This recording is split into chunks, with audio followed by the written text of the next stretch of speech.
This incredible stunt became one of the biggest viral drone videos of the year. I was flying around this freight train out near Reno, Nevada, and I started doing a bunch of tricks in, on, over, through. Making things up as he went along, the pilot Paul's craziest move was attempting to fly right under the train. I was like, I got this, and then bam! And the drone just starts spinning out of control.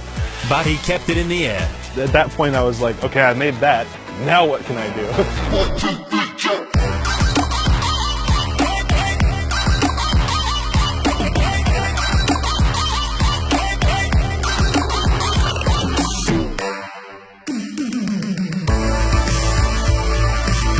Not every drone pilot is obsessed with speed. Some treat flying like creating a visual work of art. They are the freestylers.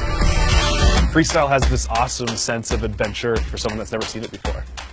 This episode, we go exploring with two top freestyle pilots, Jason Holbert and Paul Nurkala, on the hunt for the perfect location to create their next viral video.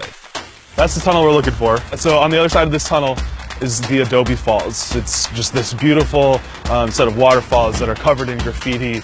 After landing himself in trouble for his train video, Paul doesn't want to get seen down here by the cops with a drone. They're not super accepted, but the footage is going to be worth it. This tunnel is awesome. I think I could fly through here, you know, like the Death Star trench run.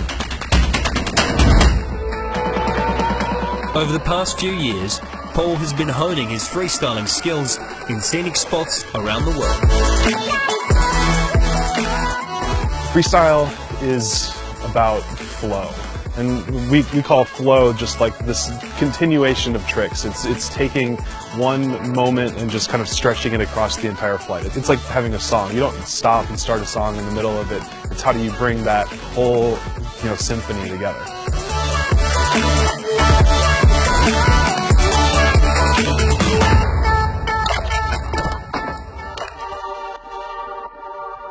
On the other side of the tunnel, it's still a difficult hike to get to the heart of Adobe Falls.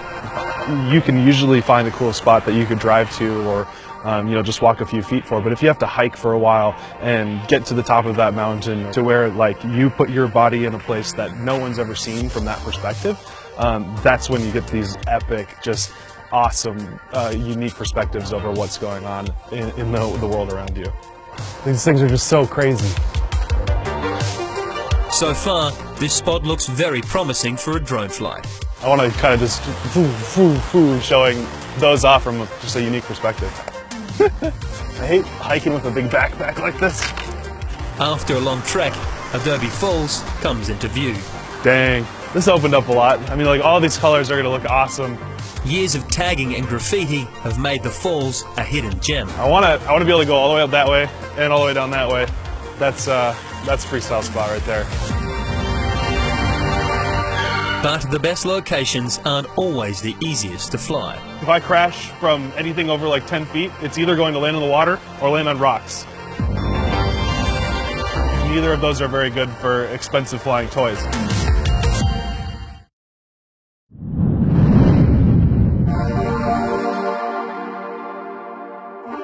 "3,000 miles across the country, in the leafy suburbs, is a freestyler with his own unique style. This is Jason Holbert.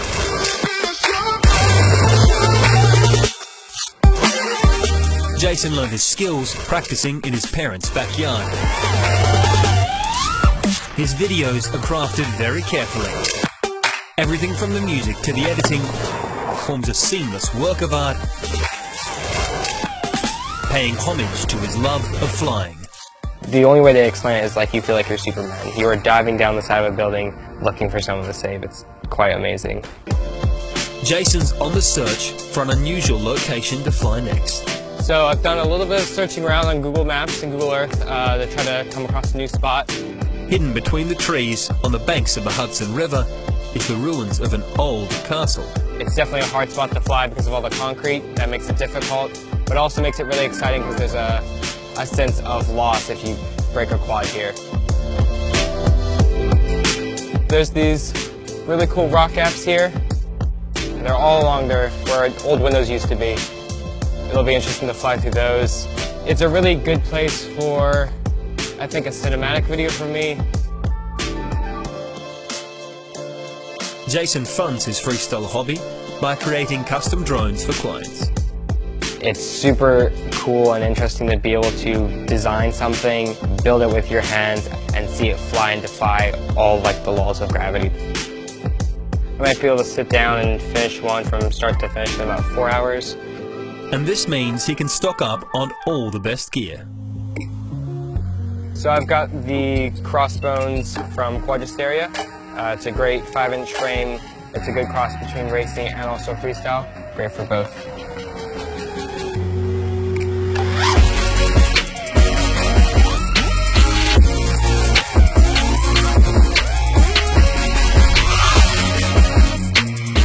It's really smooth, calm winds today, so making for some really nice shots.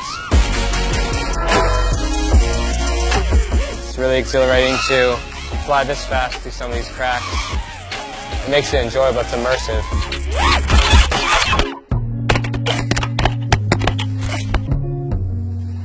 So even though the crash sounds really bad, it's not that bad in general.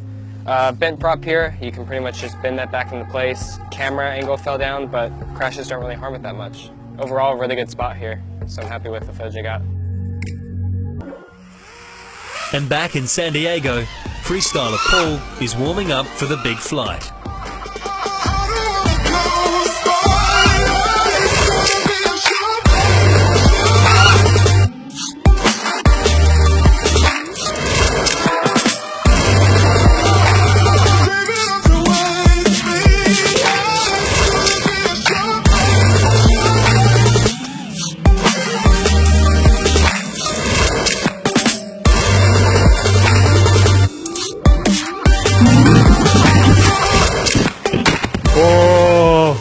It flipped over, but it landed on top of a thing. I think we're good here, hold on. So I was laying upside down like this, and I have a certain mode installed that I can reverse the prop direction. I just flipped it over and then took off again. And suddenly, it's time to get out of here. So I think that I've got everything that I want. There's some people just showed up, and it's not great to fly around other people, and we don't know what attention they drew on their way in, so I think it's time to wrap it up. But we got some awesome shots just cruising through this beautiful spot, showing it from a completely awesome new perspective. I can't wait to check out the footage. Freestylers like Paul and Jason are reaching bigger and bigger audiences because they dare to get out there and capture the world from a perspective never seen.